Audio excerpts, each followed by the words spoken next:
அம்பானி வீட்டு திருமணத்துல திருமணத்திற்கு முன்னாடி திருமணம் நேற்று நடக்குது. திருமணத்திற்கு முன்னாடி முன் செலவு மட்டுமே 1100 கோடி ரூபாய். 1100 கோடி ரூபாய். ஒப்பிட்டு பாத்தீங்கன்னா தமிழ்நாட்டுல காலை உணவு திட்டம், மதிய உணவு திட்டத்துக்கான செலவை விட அது அதிகம்ங்கிறாங்க. நீதிமன்றம் இங்கே அரசனுடைய கொள்கை முடிவுல கட்டளையிட முடியாது. நீதிமன்றத்துக்கு அந்த அதிகாரம் இல்லை. அரசு இப்படித்தான் செய்யணும், அரசு இதை பார்த்து போகணும்னு சொல்ல முடியாது.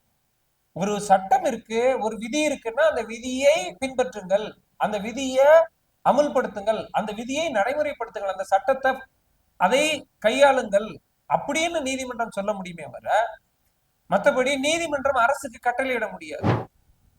பல்வேறு முறை எண்ணிக்கையில் இல்லாத அளவுக்கு ஒவ்வொரு முறை இலங்கை தமிழர்களுக்காக வீதிக்கு வந்த சமூகம் நம்ம சமூகம். ஆனா கண்ணுக்கு முன்னாடி நம்ம ஊர்ல நம்ம கூட பிறந்த, இது தொப்புள் கூடி எல்லாம் இல்ல, இன்னும் ரத்த வழி இருக்கு, நேரடியா இன்னும் அங்கதான் இருக்கும்.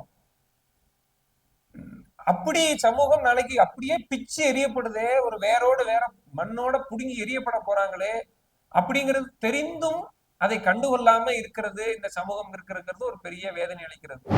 அங்கங்க இன்னைக்கு வரக்கூடிய குரல்கள், காட்டை காப்பாற்ற போறோம், சுற்றுச்சூழலை காப்பாற்ற போறோம், தண்ணியை நாங்க மீட்டர் எடுக்க போறோம்னு சொல்லக்கூடிய சிறு சிறு அமைப்புகள் அல்லது தனிநபர்கள் அங்கங்க வரக்கூடிய குரல்கள், உங்களுக்கு எல்லாம் பார்வையே தெரியலையா, சுற்றுச்சூழல் குறித்த பார்வையே என்னவா இருக்குங்கிற ஒரு சந்தேகம் வருது.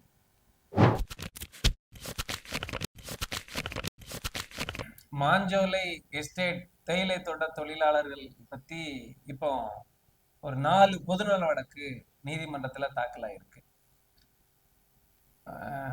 எஸ்டேட்ல மொத்தம் இப்ப இன்னைக்கு நிலைமைக்கு 2100 பேர் தான் இருக்காங்க. ஏறக்குறைய ஒரு 10,000 இருந்து 12,000 மக்கள் இருந்த ஊர் அது. 3000க்கும் அதிகமான எண்ணிக்கையில தொழிலாளர்கள் இருந்த ஊர் அது.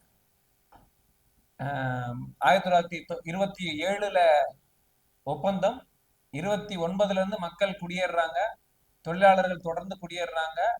அது அதிகபட்சமாக 12,000 வரைக்கும் மக்கள் தொகை அங்க இருந்த ஊர் அது, அந்த காட்டுக்குள்ள, அந்த வனத்துக்குள்ள. தொழிலாளர் எண்ணிக்கை 3000 இருந்து 5000 வரைக்கும் இருந்தது. இன்னைக்கு சுருங்கி சுருங்கி சுருங்கி 562 தொழிலாளர்கள் இருக்கிறாங்க, 450 குடும்பம் இருக்குது, 2100க்கும் 100 குடும்ப உறுப்பினர்கள் அங்க மொத்தமா இருக்காங்க. ஒரு பக்கமா தான் பிரமிப்பா இருக்கு. ஒரு 2100 பேர் சேர்ந்து ஒரு 2100 பேருக்காக இன்னைக்கு தமிழ்நாட்டுல 7.5 கோடி மக்கள்ல ஒரு பரவலா பேசப்பட பொருளா மாத்தி இருக்கோம் அப்படிங்கிறது ஒரு பக்கம் பெரிய பிரமிப்பா தான் இருக்குது. நினைச்ச உடனே இது சாத்தியம் ஆயிரல. ஒரு ஊர் அப்படிங்கிறதுக்காக எல்லாரும் அது ஏன் பிரச்சனைடா, ஏன் பிரச்சனைன்னு கை கொடுத்துட்டு எங்க கூட நின்றுட்டாங்களா அப்படின்லாம் இல்லை. இன்னைக்கு சட்டமன்றத்துல விவாதம் வர்ற அளவுக்கும் ஒரு 4 பொதுநல வழக்கு தாக்கல் ஆகிற வரைக்கும் மாஞ்சோலை குறித்து பொது சமூகத்துல ஒரு பேசுபடு பொருளா மாத்தி இருக்கோம். எங்க மக்களுக்கு உறுதுணையா இருக்கக்கூடிய நிறைய ஊடகங்கள், அது செய்தி ஊடகமா இருக்கட்டும், சமூக ஊடகமா இருக்கட்டும், தொலைக்காட்சியா இருக்கட்டும், நீதிமன்றமா இருக்கட்டும், அரசியல் கட்சிகளா இருக்கட்டும், பொது நலன் சார்ந்த இயக்கங்கள், சமூக இயக்கங்களாக இருக்கட்டும், யூடியூப் சேனல்ஸ், இப்படி இவங்களா இருக்கட்டும், இப்படி நிறைய பேருடைய தலையீடு, கரிசனம், அக்கறை எல்லாம் சேர்ந்து இன்னைக்கு மாஞ்சோலை ஒரு பொது விவாதமாக, பொது பேசுபடு பொருளா பொது தளத்துல இன்னைக்கு கொண்டு வந்தப்பட்டிருக்கு. இன்னும் படணும், இன்னும் அதிகமான கவனத்தை பெறணுங்கிறது தான் அந்த மக்கள் சார்பா, மக்களுடைய பிரதிநிதியா, அந்த எஸ்டேட் வாசியா என்னை மாதிரியானவர்களுடைய விருப்பமும் ஆர்வமும் எண்ணமும் கூட. இப்ப 4 வழக்கு. என்ன வழக்கு அப்படின்னா, ஒரு வழக்கு பாத்தீங்கன்னா, தேயிலை தோட்டம் அங்கே இருப்போம், அங்கே மக்கள் இருப்போம், அந்த இப்ப இருக்கிற கம்பெனி தொடர்ந்து அங்க எஸ்டேட்டை நடத்த விரும்பலன்னு நிறுத்திக்கிட்டாங்க. இன்னையோட சரியா 1 மாதம் ஆயிடுச்சு. எஸ்டேட்ல வேலை நின்று இப்ப 1 மாசமா அங்க வேலை நடக்கல. ஆனா மக்கள் எல்லாம் அங்கேதான் இருக்காங்க. இன்னும் குத்தகை காலம் 3.5 ஆண்டுக்கு கூடுதலாகவே, ஏறக்குறைய 4 ஆண்டு இன்னும் இருக்குது குத்தகை காலம். ஆனா கம்பெனி இப்பவுமே வேலையை நிறுத்திட்டாங்க. வழக்கு வரும்போது, வழக்கு விசாரணையில வனத்துறை அரசு எங்களை உன்னோட திட்டம் என்ன, எப்ப நீ காலி பண்ணி தரப்போற அப்படின்னு எங்களை கேட்டுக்கொண்டாங்க. அதனுடைய தொடர்ச்சியாக தான் நாங்க இப்போ வெளியேறோம், இந்த நடவடிக்கையில ஈடுபடுறோம் அப்படின்னு அறிவிச்சிருக்காங்க. நீதிமன்றத்தில் அப்படித்தான் வாதத்துல சொன்னாங்க கம்பெனி சைட்ல. தமிழ்நாடு அரசு தேயிலை தோட்ட கழகத்தின் சார்பாக எஸ்டேட் தொடர்ந்து ஏற்று நடத்தப்படணும், எஸ்டேட் அங்க இருக்கணுங்கிறது 2 வழக்கு. 2 தொழிலாளர்கள் அப்படிதான் போட்டிருக்காங்க. ஜான் கென்னடி அப்படிங்கிற நாலுமுக்கு பகுதியை சேர்ந்த ஜான் கென்னடி அப்படிங்கிற தொழிலாளியும், நாலுமுக்கு பகுதியை சேர்ந்த ரோஸ்மேரி அப்படிங்கிற ஒரு தொழிலாளியும். இவங்க 2 பேரும் 3 தலைமுறைகளுக்கும் அதிகமாக வேலை பார்க்கிறவங்க அங்கே. அவங்களுடைய பெற்றோர், அவர்களுடைய பெற்றோர், தாத்தா பாட்டி, இப்படி பார்த்தா 3வது தலைமுறையை சேர்ந்த 2 பேர் இன்னைக்கு வழக்கு போற. 2 பேரும் 53 வயதுல இருந்து 55 வயதுக்குள்ள உள்ளவங்க குடும்பம். இன்னும் அவர்களுடைய துணைவர்களும் அங்கதான் இருக்காங்க. அவங்க குடும்பமும் இன்னும் அங்க வேலை பார்த்துட்டு தான் இருக்கு. ரோஸ்மேரி அக்காவை பொறுத்தவரை கணவர் இல்ல, அவங்க குடும்பம் ஆனா அங்கதான் இருக்கு, வேற போக்கிடம் இல்ல. அந்த அக்கா, நான் வேற எங்க போவேன், கணவனை இழந்தவள், குடும்பம் குட்டின்னு எனக்கு ஆதரிக்கிறதுக்கு யாரும் இல்லாத சூழல்ல நான் எங்க போவேங்கிறது அந்த அக்காவுடைய கோரிக்கை. இன்னொரு கோரிக்கை, எஸ்டேட்ல இருந்து இன்னொரு கோரிக்கை, அமுதான்னு சொல்லி ஒரு அக்காவும், ஸ்டாலின் சொல்லி ஒரு அண்ணனும், அவங்க என்ன ஊத்தி எஸ்டேட்டை சேர்ந்த ஸ்டாலினும், மாஞ்சோலியை சேர்ந்த அமுதாங்கிற தொழிலாளி அந்த அக்காவும் அந்த அண்ணனும் என்ன வழக்கு போட்டிருக்காங்கன்னா, எங்களுக்கு அரசு ஒருவேளை அரசு ஏற்று நடத்த தயங்குற பட்சத்தில், அரசு ஏற்று நடத்தாத பட்சத்தில், தொடர்ந்து அங்க டான்டி நிறுவி டான்டி மூலமாக எடுத்து நடத்தாத பட்சத்துல எங்களுக்கு மறுவாழ்வு, அது நிலமாக இருக்கலாம் அல்லது அரசு பணி, வேறு வேறு பணியிடங்கள்ல எனக்கு கூடிய அரசு நிறுவனத்தில் இருக்கக்கூடிய பணியிடமா இருக்கலாம், பட்டா கொடுப்பதா இருக்கலாம், இப்படி எங்களுக்கான மறுவாழ்வு உத்தரவாதம் செய்யணும். எப்போ அரசு ஏற்று நடத்த சாத்தியமே இல்லைன்னு ஒருவேளை வருகிற பட்சத்தில். அது மாதிரி டாக்டர் கிருஷ்ணசாமி, புதிய தமிழகம் கட்சியை சேர்ந்த டாக்டர் கிருஷ்ணசாமி, அவர் ஒரு வழக்கு போட்டிருக்கார். அவர் மனுதாரரா இருக்கார். அவர் போட்ட வழக்கு என்னன்னு பாத்தீங்கன்னா, இப்போ வாலண்டரி ரிட்டையர்மெண்ட் ஸ்கீம்னு சொல்லி அந்த விருப்ப ஓய்வு திட்டத்தை கம்பெனி அறிவிச்சு மக்கள்கிட்ட எல்லாம் கையெழுத்து வாங்கியிருக்காங்க. அந்த கையெழுத்து வாங்கினது மிரட்டி வாங்கப்பட்டது. அதனால அது சரியானது அல்ல, சட்டத்துக்கு புறம்பானது. அந்த விருப்ப ஓய்வு திட்டத்தை ரத்து பண்ணிட்டு மக்களுக்கெல்லாம் அங்க 10 ஏக்கர், தலா 10 ஏக்கர் நிலம் கொடுக்கணும். ஏன்னா இந்த மக்கள் எல்லாம், இந்த தேயிலை தோட்ட மக்கள் எல்லாம் 4 தலைமுறையா 5 தலைமுறையாக தேயிலை தோட்டத்திலே வசிச்சுட்டு வர்றாங்க, வேலை பார்த்துட்டு இருக்காங்க, குடும்பமா அங்க இருக்காங்க, அதுதான் அவர்களுடைய ஊரு. அவர்கள் எல்லாம் வனத்தை சார்ந்து இருப்பவர்கள். அவர்கள் எல்லாம் ஆங்கிலத்துல பாத்தீங்கன்னா ஃபாரஸ்ட் டொல்லர்ஸ் அப்படின்னு அவர் சொல்றார். சொல்லி அந்த அந்த பதம், அந்த ஃபாரஸ்ட் டொல்லர்ஸ் சொல்லக்கூடிய வனத்தை சார்ந்து வாழ்பவர்கள் அப்படிங்கிற பதத்துக்குள்ள எஸ்டேட் மக்கள் வருவாங்க. அதனால அவர்களுக்கு அந்த சட்டத்துல தனியா சொல்லியிருக்கிற மாதிரி 10 ஏக்கர் நிலம் ஒவ்வொரு தொழிலாளிக்கும் கொடுக்கணும், இப்படின்னு 4 வழக்கு. இந்த வழக்கு ஏற்படுத்தின தாக்கம் என்ன அப்படின்னு இருக்கு இல்லையா? நாம் முதல்ல பாக்குறது வழக்கு ஏற்படுத்தின தாக்கங்கிறது. இந்த வழக்கு 4 வழக்கு பொதுநல வழக்கு தாக்கல் செய்யப்பட்டதே பெருசா பாக்குறேன் என் அளவுல. ஒரு 2100 மக்களுக்காக 4 வழக்கு உயர்நீதிமன்றத்துக்கு தாக்கல் ஆகிறதே பெருசு. இன்னைக்கு இருக்கக்கூடிய தொழில்நுட்ப காலத்துல உலகமே என் கைக்குள்ள அப்படின்னு பேசுறோம். நேற்று பாத்தீங்கன்னா அம்பானி வீட்டு திருமணத்துல, திருமணத்திற்கு முன்னாடி, திருமணம் நேற்று நடக்குது, திருமணத்திற்கு முன்னாடி முன் செலவு மட்டுமே 1100 கோடி ரூபாய். 1100 கோடி ரூபாய். ஒப்பிட்டு பாத்தீங்கன்னா தமிழ்நாட்டுல காலை உணவு திட்டம், மதிய உணவு திட்டத்துக்கான செலவை விட அது அதிகம்ங்கிறாங்க. ஒரு ஒட்டுமொத்த மாநிலத்துக்கான பட்ஜெட்டை விட ஒரு திருமணத்துக்கு முன் செலவு இங்க நம்ம நாட்டுல அதிகம், 1100 கோடி ரூபாய். ஆனா அதே நேரத்துல இங்க 2000 தொழிலாளி இருக்கிற ஒரு ஊர்ல இது பேசுபடு பொருளா மாறி இருக்கு. 2000 அப்படி ஊர்ல இப்ப என்ன அளவுல பாத்தீங்கன்னா, மாஞ்சோலையில இருந்து, எங்க எஸ்டேட்ல இருந்து, நாலுமுக்குல இருந்து எனக்கு மதுரையே வெளிநாடு. நான் நிறைய இடங்கள்ல இதை பதிவு பண்ணியிருக்கேன். எங்கள் வனத்துக்குள்ள பிறந்து வளர்ந்து 10 வயது வரைக்கும் ஊரை விட்டே வெளியே வராத என்னை மாதிரி எங்கள் வனவாசிகளுக்கு, என்னை மாதிரி எஸ்டேட் வாசிகளுக்கு மதுரையே வெளிநாடு எங்களுக்கு. அப்போ அப்படி ஊர்ல மதுரை உயர்நீதிமன்றத்துல 4 வழக்கு, பொதுநல வழக்கு இன்னைக்கு தாக்கல் செய்யப்பட்டிருக்கதே பெரிய விஷயம். இது ஒரு விவாத பொருளா, இது ஒரு பேசுபடு பொருளா, இதுவும் கவனத்தை ஏற்கும் விதமாக பொதுமக்களுடைய, அரசனுடைய, ஆட்சியாளருடைய கவனத்தை ஈர்க்கிற அளவுக்கு இதுவும் இருக்கு. நிறைய போராட்டம், எஸ்டிபிஐ கட்சி போராட்டம் அறிவிச்சாங்க, மறியலில் ஈடுபட்டாங்க, ஆர்ப்பாட்டம் செய்து கைதானாங்க. நிறைய கட்சிகள் அறிக்கை, தங்களுடைய மாஞ்சோலை மக்களுக்கான சார்பாக அறிவிக்கை விட்டுருக்காங்க. அது இந்திய பொது உடைமை கட்சியா இருக்கலாம், நாம் தமிழர் கட்சியா இருக்கலாம், டிடிவி தினகரன் அவருடைய கட்சியா இருக்கலாம், ஓ பன்னீர்செல்வம் அவருடைய கட்சியா இருக்கலாம், மே 17 இயக்கமாக இருக்கலாம். இப்படி நிறைய கட்சிகள் வந்து தங்களுடைய ஆதரவை மக்களுக்கு சொல்லி இருக்கிறாங்க. தொடர்ந்து அரசு ஏற்று நடத்தணும்னு சொல்லிக்கிட்டு இருக்கிறவருடைய ஒரு பரிமாணமாக ஆர்ப்பாட்டம் நடந்துகிட்டு இருக்கு, துண்டு பிரசுரங்கள் விநியோகிக்கப்பட்டிருக்கு, பொது சமூகத்துல பொது ஊடகங்கள்ல எழுதப்பட்டுக்கிட்டு இருக்கு.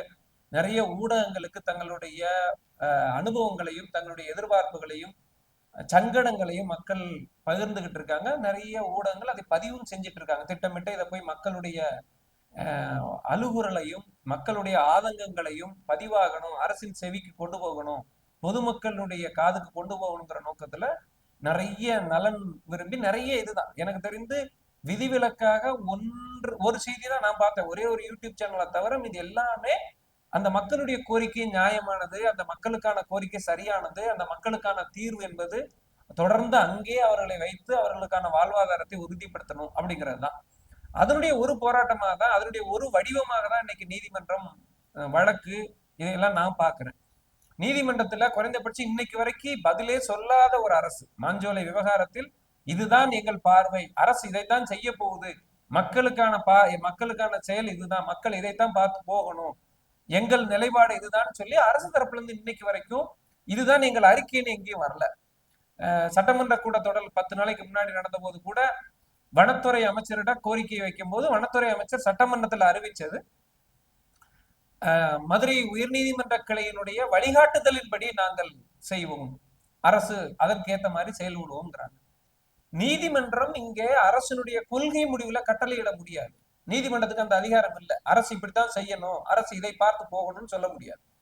ஒரு சட்டம் இருக்கு, ஒரு விதி இருக்குன்னா அந்த விதியை பின்பற்றுங்கள், அந்த விதியை அமுல்படுத்துங்கள், அந்த விதியை நடைமுறைப்படுத்துங்கள், அந்த சட்டத்தை அதை கையாளுங்கள் அப்படின்னு நீதிமன்றம் சொல்ல முடியுமே வர, மற்றபடி நீதிமன்றம் அரசுக்கு கட்டளையிட முடியாது. இது அரசனுடைய கொள்கை சார்ந்த முடிவு.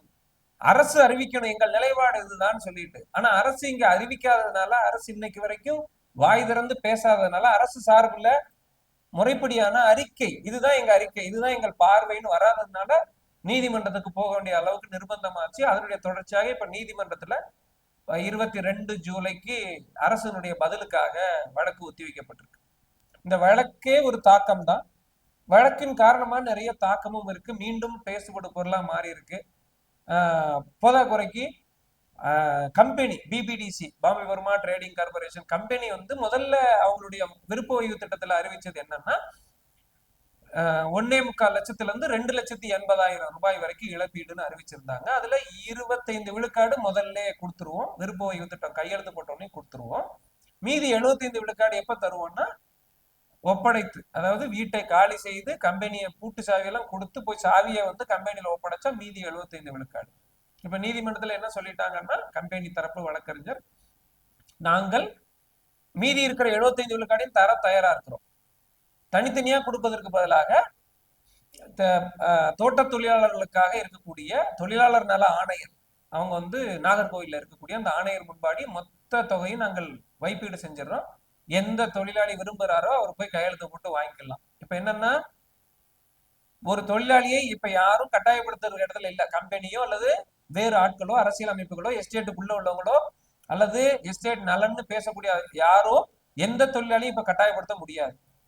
வாங்கு பணத்தை வாங்காத, சுயமாக ஒவ்வொரு தொழிலாளியும் தாங்கள் விருப்பமாக போய் கையெழுத்து போட்டு விரும்பினா வாங்கிக்கிடலாம்.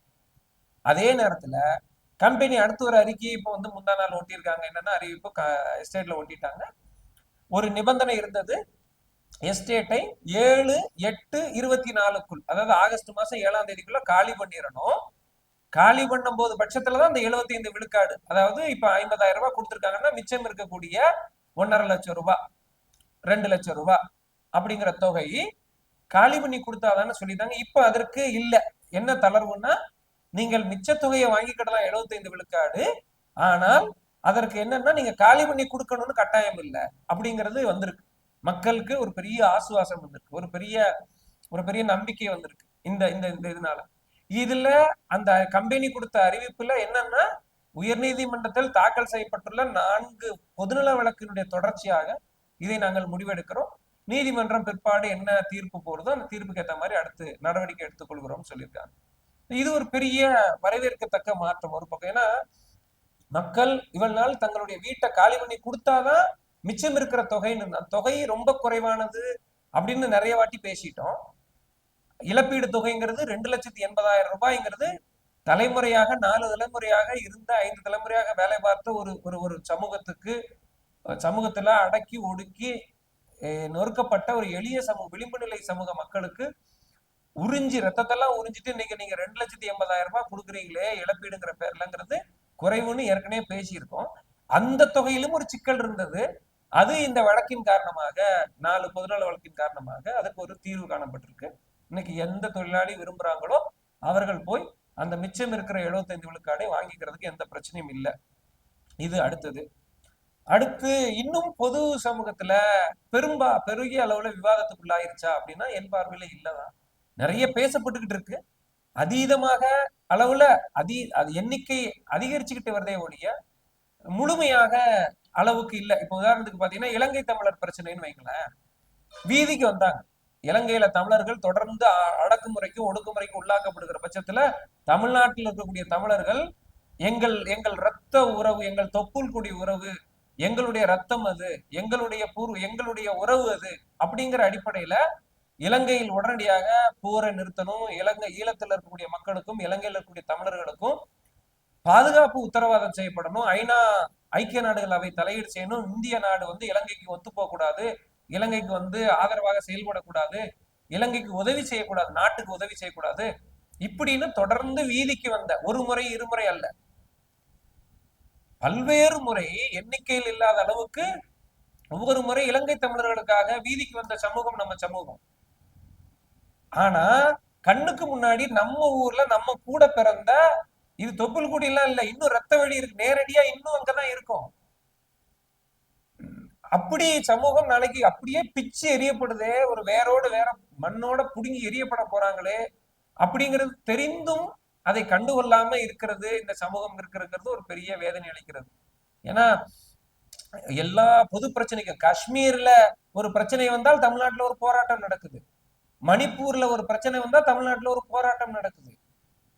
இப்படி மாநிலம் கடந்து வேறு மாநிலங்கள்ல நடக்கக்கூடிய பிரச்சனைகளுக்கு கூட தமிழ்நாட்டுல மனித உரிமை அடிப்படையில், ஒரு மனித நேயத்தின் அடிப்படையில, உயிர் நேயத்தின் அடிப்படையில இங்க நடந்துகிட்டு இருக்கு. டெல்லியில நடக்கும் போது அத்துமீறல் நடக்குதுன்னா அந்த டெல்லி அரசை கண்டித்து, மாநில அரசை கண்டித்து, ஒன்றிய அரசை கண்டித்து, இப்படி நிறைய அத்துமீறல்கள் போதெல்லாம் மாநிலம் கடந்து இங்க உணர்வோடு, நாடு கடந்து உணர்வோடு, அமெரிக்காவில ஒரு கருப்பினத்தவர் தாக்குதலுக்கு உள்ளாக்கப்பட்ட போது இந்தியாவில குறிப்பா தமிழ்நாட்டுல பெரிய அளவுல இங்க போராட்டங்கள்லாம் முன்னெடுக்கப்பட்டது. கருப்பினத்தவருக்கு எதிராக எப்படி பண்ணலாம், நிறைவேறி கூடாதுன்னு. இங்க கூடவே வாழ்ற சக மனிதர், எஸ்டேட் மக்கள் வேற யாரும் கிடையாது. திருநெல்வேலி, தூத்துக்குடி, தென்காசில இருந்து மேல போனவங்க, கேரளாவில இருந்து பல்வேறு பகுதியில இருந்து மேல வேலைக்காக வந்தவங்க. வேலைக்கு வந்தது 4 தலைமுறை, இன்னைக்கு அங்க இருந்தாச்சு, இங்க வேலை பார்த்துட்டு இருக்கு, அதான் பூர்வீகம், அதான் ஊர். இப்ப எனக்கு எடுத்துட்டீங்கன்னா அங்க எஸ்டேட்ல இருக்கிறவங்களுக்கு ஆதார் கார்டுல இருந்து, ரேஷன் கார்டுல இருந்து, எல்லா அரசாவணங்கள்ல இருந்து எல்லாமே அங்கதான் இருக்கு. இதையும் நிறைய வாட்டி சொல்லியிருக்கோம். இப்போ இப்போ இப்போ உதாரணத்துக்கு பாத்தீங்கன்னா அரசு என்னன்னா மறுவாழ்வு முகாம்னு ஒரு முகாம் நடத்தினாங்க போன வாரம் 3 நாள் மணிமுத்தாறுல. ஒரு 12 துறை 13 துறை சார்ந்த அதிகாரிகளை வைத்திருக்கோம், வாங்க உங்களுடைய ஆதார் கார்டு முகவரியை மாத்திக்கோங்க, ரேஷன் கார்டு முகவரியை மாத்திக்கோங்க, பட்டா வேணும்னா பட்டா மாத்திக்கோங்க, நில உடவு எல்லாத்தையும் வச்சாங்க. மொத்தமா 34 பேர் கூட அதுல கலந்துக்கல. மேல இப்ப இருக்கக்கூடிய எஸ்டேட்ல வாழ்ந்துகிட்டு இருக்கக்கூடிய தொழிலாளர்களோ அல்லது அவர்கள் குடும்பமோ மக்களோ யாரும் வரல. ஏற்கனவே 2 ஆண்டு 3 ஆண்டு 5 ஆண்டுக்கு முன்னாடி எஸ்டேட்டை விட்டு வெளியேறின மக்கள் 34 பேர் 2 நாள்ல கலந்துக்கிட்டியான்னா அவர்களுக்கு ஏற்கனவே நாங்க கீழே வந்துட்டோம், மலையில இருந்து இறங்கி சமவெளிக்கு வந்துட்டோம், எங்களுக்கு முகவரி மாத்துறதுல சிக்கல் இருக்கு, பட்டா மாத்துறதுல சிக்கல் இருக்கு, எங்களுக்கான ஆவணங்களை மாற்ற சிக்கல் இருக்குன்னு அவங்க பயன்படுத்தினாங்க. 3வது நாள் நடக்கல. 3வது நாள் அரசே பின்வாங்கிக்கிடுச்சு. 3வது நாள் கூட்டம் வரல, யாரும் அதுல எடுபடலன்னு தெரிஞ்சு போச்சு. ஏன்னா யாரும் அங்க இருக்கிற மக்களை கையை பிடித்து இழுக்கல, நீ போக கூடாது, யாரும் போகாதெல்லாம் சொல்லல. மேல இருந்து கீழே இறங்கி எந்த வீட்டுக்கு என் முகவரியை மாத்துவது, எந்த முகவரிக்கு என்னுடைய அடையாளங்களை மாத்துவது, மதுரைக்கு மாத்துறதா, திருநெல்வேலிக்கு மாத்துறதா, திருநெல்வேலியில எந்த கிராமத்துக்கு மாத்துறது, முகவரியை இனி அடுத்த கட்டம் இதான் எங்க வீடு, இதான் என் வாழ்க்கை, இதுதான் எங்க ஊருன்னு எந்த முகவரிக்கு மாத்துறதுங்கிற கேள்வி ஒவ்வொருத்தருக்கும் இருக்கும்ல. போன உடனே என்ன கேள்வி வரும்? இப்ப மாஞ்சோலையில இருக்கீங்க, அதான் உன் ஊரு, அதான் உன் பிறந்த வீடு. ஆமா, எந்த வீட்டுக்கு மாத்தணும்னு ஒரு முகவரி கேட்பாங்கல்ல. எந்த முகவரியை மாத்திடுவாங்க. முகவரியே இல்லாத போது என்னதுக்குன்னு மாத்திடுவாங்க. யாரும் போகல. 3ஆம் நாள் அரசே பின்வாங்கிருச்சு, இப்ப கொடுக்கல. இது இப்படித்தான் இப்ப அங்க நடந்துகிட்டு இருக்கு. இந்த சூழல்ல இப்ப இன்னையோட சரியா 1 மாசம் ஆயிடுச்சு. எஸ்டேட்டை வேலை இல்லாம வேலை நிறுத்தப்பட்டு இன்னைக்கு இந்த மாதம் முதல் முறையா இந்த சம்பளம் வாங்கக்கூடிய 7ஆம் தேதி மக்களுக்கு முதல் முறையா அந்த தேயிலை தோட்ட கூலி உயர்வு போராட்டம் நடந்த 98ல 5 மாதம் இதே மாதிரி நடந்துச்சு. ஆகஸ்ட்ல இருந்து டிசம்பர் வரைக்கும். அதற்கு அடுத்து பாத்தீங்கன்னா இந்த 100 ஆண்டுல பாத்தீங்கன்னா முதல் முறையா 7ஆம் தேதி சம்பளம் இல்லாம ஒரு மாதம் முழுக்க மக்கள் இருக்கிறது அங்கதான். இப்ப என்ன வேலையும் இல்ல, என்னதான் நடக்கும், என்னதான் பண்ண போறோங்கிற ஒரு பெரிய நெருக்கடிக்குள்ள ஒவ்வொரு மன உளைச்சல், எதிர்காலமே மிகப்பெரிய கேள்விக்குள்ளா இருக்கு. நமக்கு ஒரு குறிப்பிட்ட நேரத்துல இன்னைக்கு அரசு நம்ம வந்து பேருந்து வரல, வேலைக்கு போய் வேலை இடத்துக்கு போய் சேர முடியல, நம்மளுடைய வேலை நிறுவனத்துக்கு போய் சேர முடியல, வேலை இடத்துக்கு போய் சேர முடியல, பள்ளிக்கூடத்துக்கு போய் சேர முடியல, அலுவலகத்துக்கு போக முடியல, அல்லது குறிப்பிட்ட நேரத்துக்கு குறிப்பிட்ட இடத்துக்கு திட்டமிட்டு போக முடியல. ஏதோ ஒரு தாமதம்னாலே நமக்கு அவ்வளவு பதறுது, அவ்வளவு அழுத்தம் உண்டாகுது. வேலையின் காரணமாகவும் இதர காரணமாகவும் வண்டி ஒழுங்கா ரோட்ல போகலனாலே நமக்கு எல்லாம் பதறுது. இங்க எதிர்காலமே கேள்விக்குள்ளாய் நிக்குது. வாழ்வுரிமையே சிக்கலுக்குள்ள வந்து நிக்குது. எதிர்காலமே பெரிய இருண்டு போய் நிக்குது. வெளிச்சம் வந்துடாதா? ஒரு சின்ன மெழுகுதிரியை வந்து அரசு பொருத்தி விடாதா அப்படிங்கிற ஒரு கேள்வி. நீதிமன்றத்துல என்ன, அது சட்டமன்றத்துல என்ன சொல்றாங்க அரசு? நீதிமன்ற வழிகாட்டுதல் படி. நீதிமன்றத்துல இப்ப என்னன்னா இது வரைக்கும் வாயை திறக்கல. 22ஆம் தேதி தான் தெரியும். இப்ப வேற வழியே இல்லாம மக்கள் இன்னும் யாராவது நமக்காக பேசிட மாட்டாங்களா, நாமளே பண்ணிக்கிட்டு இருக்கோமே, அரசு கிட்ட போய் யாராவது செவிசாய்ச்சிட மாட்டாங்களான்னு அரசு தரப்புல இருந்து இன்னைக்கு வரைக்கும் இவ்வளவு வழக்கு போட்ட பிறகும் இன்னும் அரசு வந்து தெளிவாக இதுதான் எங்கள் முடிவு, இதுதான் எங்கள் பார்வை, இந்த மக்களுக்கான இது என்ன அரசனுடைய முடிவு இப்படித்தான் இருக்கணும்னு கட்டாயம் இல்லை. ஆனா அரசுக்கு பதில் சொல்ல வேண்டிய ஒரு கடப்பாடு இருக்கு. இது மக்கள் நல அரசு, ஒரு வெல்ஃபேர் ஸ்டேட். ஒரு மக்கள் நல அரசு கிட்ட மக்கள் தானே போய் கேட்க முடியும், குடிமகன் தானே கேட்க முடியும். இன்னைக்கு பாத்தீங்கன்னா சுற்றுச்சூழல் அப்படிங்கிற பேர்ல வந்து நிறைய பேரு பேச ஆரம்பிக்கிறாங்க. என்னன்னா எண்ணிக்கையில அங்கங்கதான், ஆனா அங்கங்க வருது. இது சூழலை காப்பாத்துவோம், காட்டை காப்பாத்த போறோம், இவங்க இருந்தா காடு கிடையாது. எங்க இருக்கு தரவு? திருப்பி பல தடவை பேசிட்டோம். ஒரே ஒரு தரவு கூட வரல. இந்த 50 ஆண்டுக்கு முன்னாடி மாஞ்சோலை மலையில இவ்வளவு மழை, இப்ப இவ்வளவு இல்ல. சமீபமா கடந்த 10 ஆண்டா மாஞ்சோலையில மழையே இல்ல, கடும் வறட்சி. மாஞ்சோலையில காத்தே இல்ல, மாஞ்சோலையில குளிரே இல்ல.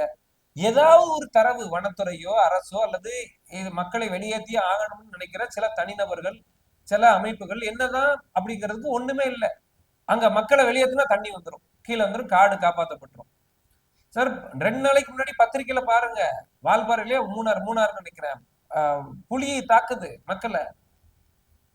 வனவிலங்கும் தொழிலாளருக்குமான மோதல் தொடர்ந்து இதுவும் பேசப்பட்டுக்கிட்டு தான் இருக்கு. வனவிலங்கும் மக்களுக்குமான தொழிலாளர்களுக்குமான மோதல் தொடர்ந்து வேறு வேறு காட்டுல இருக்கு, இங்க இல்ல. இப்ப குடியிருப்பு பகுதியில மயில் வருது, பாம்பு வருது, காட்டுப்பண்ணி வருது. இதெல்லாம் சமீபமாக கடந்த 15 ஆண்டா 10 ஆண்டா வனத்துறை வந்து வேற வேற இடங்கள்ல இருந்ததை எஸ்டேட்டுக்குள்ள உள்ள விட்டதுதான் குடியிருப்பு பகுதியில வருது. அப்பவுமே அதுக்கு முன்னாடி வந்ததெல்லாம் இல்ல. நான் சிறு பிள்ளையா இருக்கும் போதெல்லாம் அப்படி அபூர்வமா இருக்கும், வீட்டு பக்கம் ஏதாவது வந்துடாதான்னு பாத்துக்கிட்டு இருக்கும். இப்ப சாதாரணமா மயில் வருது, பாம்பு வருது, காட்டுப்பண்ணி மாதிரி வருது. இதெல்லாம் வெளியில இருந்து வந்தது. வெளியில வேறு பகுதியில இருந்து எஸ்டேட் கொண்டு வந்து விடப்பட்டது. அதுக்கு காட்டுக்குள்ள போறதுக்கு தெரியாம இங்கிட்டு வந்து கிடக்குல. ஏதாவது குடியிருப்புல இருந்து மக்கள் இருந்து வரக்கூடிய அந்த கழிவுகள்ல இருந்து சாப்பிடுறதுக்காக உணவுல இருந்து ஏதாவது கிடைச்சிடாதான் இப்படியே. மற்றபடி எங்கேயும் இல்லை இங்க. சோ மனித மோதலும் வனவிலங்கு மோதலும் அல்லது சுற்றுச்சூழலுக்கான எதுவுமே இல்லை. இது நிச்சயமாக ஒரு தனிநபருக்கும் தொழிலாளர்களுக்கும் ஒரு தனியார் நிறுவனத்துக்குமான பிரச்சனையா மட்டும் யாரும் பார்க்காதீங்க. ஏன்னா மத்த பிரச்சனை அல்ல இது. இது வந்து ஒரு நிறுவனம் ஒரு இடத்துல இருந்துச்சு, வேலைக்கு போனவங்க வேலை கம்பெனி இல்லைங்கிறது வெளியே போங்கிறது மாதிரி அல்ல. பெங்களூரு மாதிரி நகரத்திலேயோ, சென்னை மாதிரி நகரத்திலேயோ, மதுரை மாதிரி நகரத்திலேயோ, விகேபுரம் மாதிரி ஒரு நகரத்திலேயோ ஒரு கம்பெனி நடந்துச்சு, அந்த கம்பெனி மூடிடுச்சு, வெளியில போக வேண்டியதானங்கிற மாதிரி அல்ல இது. கம்பெனி தான் இடம், அது அங்க வேலை வாழ்வாதாரம் எல்லாமே அங்கதான். அது அந்த வேலையை தவிர தெரியாத ஊர். திருப்பி திருப்பி அதை தான் பேசிட்டே நாங்க இருக்கோம். எங்களுக்கு வேற வேலை தெரியாது, வேற ஊர் தெரியாது. இதுதான் நாங்க பிறந்து வளர்ந்த ஊர். வேற எந்த ஊருக்கு நாங்க இப்ப போயிருவோம்?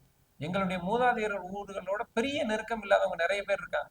ஒரு கம்பெனி மூடி 1 மாதம் ஆயிருச்சு, இன்னும் அங்கிருந்து யாரும் வெளியேறலன்னா வேற என்னவா இருக்க முடியும்? வேற என்ன இருக்க முடியும் எளிய மக்களுக்கு?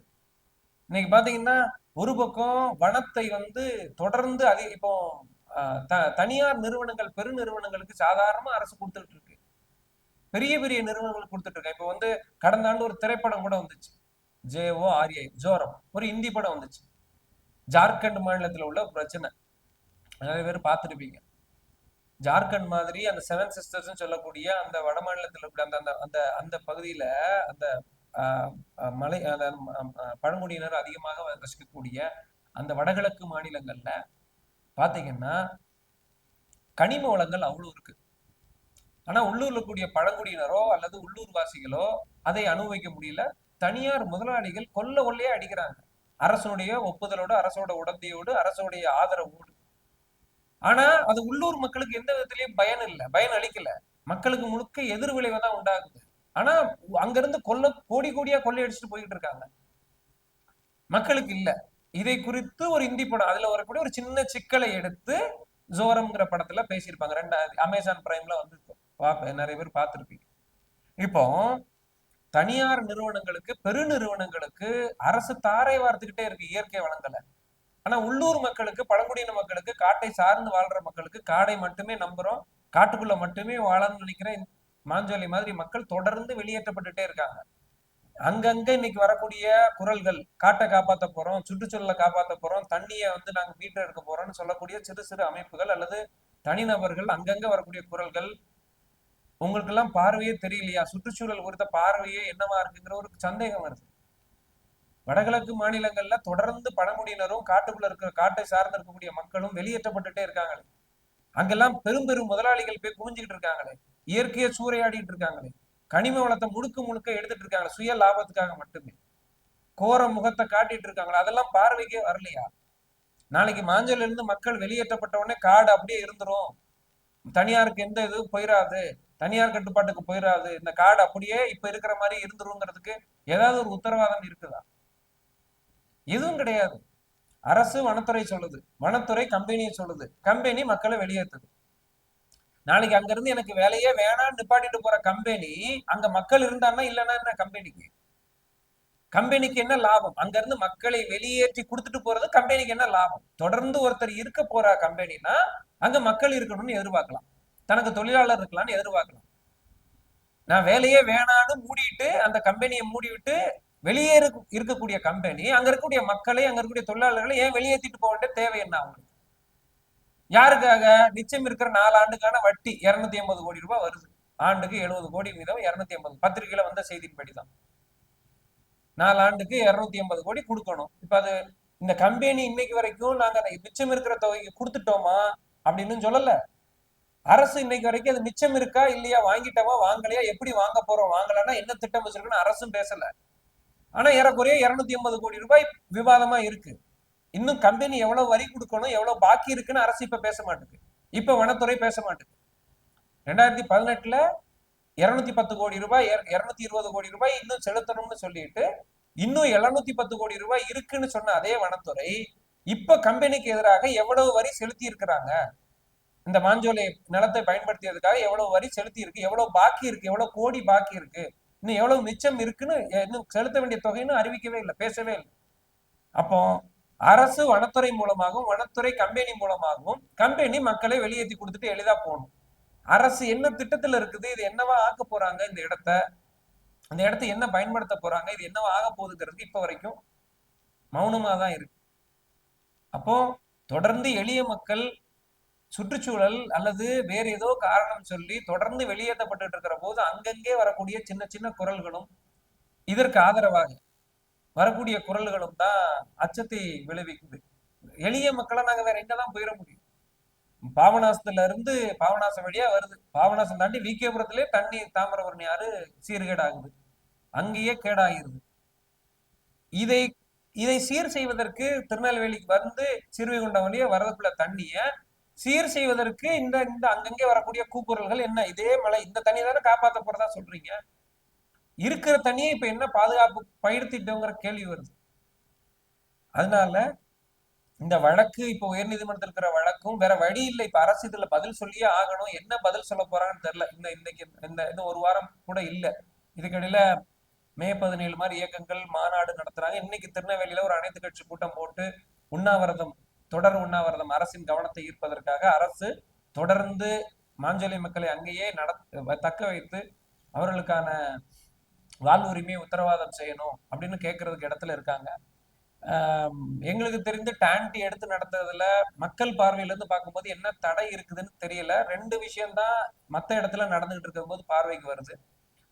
தமிழ்நாட்டுல 4 இடத்துல ஏற்கனவே 4 சட்டமன்ற பகுதிகள்ல வால்பாறை, குன்னூர், ஊட்டி, கோத்தகிரின்னு 4 சட்டமன்ற பகுதிகளிலேயே அரசு வந்து நடத்திட்டு இருக்காங்க டாண்டிய, தமிழ்நாடு தேயிலை தோட்ட கழகத்தை.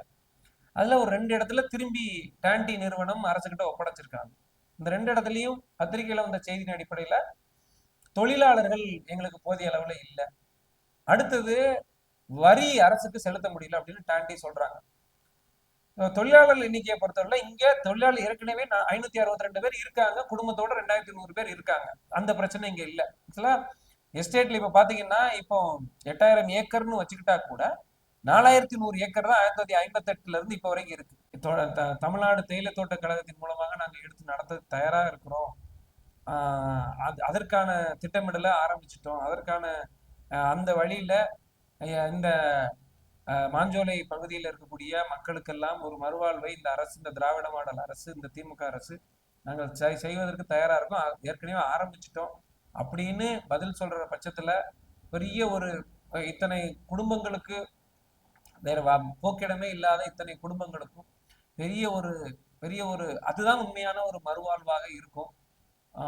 அதுதான் அந்த மக்களுடைய வாழ்வில் ஒளியேற்றும். அதை கண்டிப்பா தமிழ்நாடு அரசு செய்யும் அப்படின்னு நாங்க நம்புறோம். அதற்காக தான் நீதிமன்றத்தை நாடி இருக்கோம். நீதிமன்றத்துடைய உத்தரவுக்காக அல்ல, நீதிமன்றத்தின் வழியாக அரசுகிட்ட பேசுறோம். ஏன்னா அரசு வேற வழி இல்லை. இவ்வளவு நாள் ஆட்சியாளர்கள், சட்டமன்ற உறுப்பினர்கள் எல்லாம் பேசிட்டாங்க. திமுகவினுடைய சங்கரங்கோவில் சட்டமன்ற உறுப்பினர் திரு ராஜா கிட்ட சட்டமன்ற கூட்டத்தொடர்ல தமிழ்நாடு தேயிலை தோட்ட கழகம் ஏற்றுதான் நடத்தணும்னு சொல்லியிருக்கிறார். விடுதலை சிறுத்தைகள் கட்சியினுடைய பொதுச் செயலாளர் அண்ணன் சிந்தனை செல்வன் தனிநபர் மசோதா தாக்கல் செஞ்சு மாஞ்சோலை பகுதியை அரசு உடைமையாக்கணும், அரசு ஏற்று நடத்தணும் தான் விடுதலை சிறுத்தைகள் கட்சி சார்பாகவும் கோரிக்கை வச்சிருக்காங்க. ஆளுங்கட்சியிலிருந்து முன்னாள் சபாநாயகரான திரு ஆவுடையப்பன், இப்ப இருக்கக்கூடிய சபாநாயகர் திரு அப்பாவு, இவங்களும் அரசு ஏற்று நடத்து பண்ணணும், நாங்க பரிசீலிப்போம்னு சொல்லியிருக்காங்க.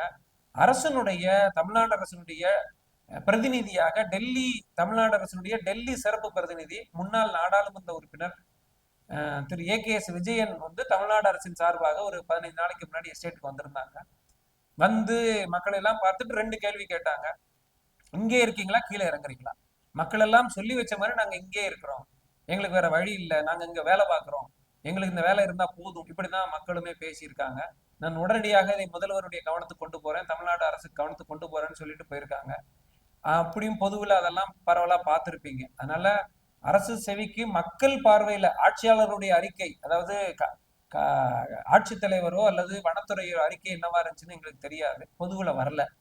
ஆனா எங்களை சந்திக்க வந்த மக்களை சந்தித்து விட்டு சென்ற ஊடகங்களும் அல்லது அரசியல்வாதிகளும், ஆளுங்கட்சி உறுப்பினர்கள், ஆளுங்கட்சி அதிகாரிகள் உட்பட எல்லாருமே, ஆட்சியாளர்கள் உட்பட எல்லாருமே வந்து எங்களுடைய குரலாக தொடர்ந்து வெளிப்பட்டு இருக்கிறதை நல்லா உணர்ந்திருப்பாங்க.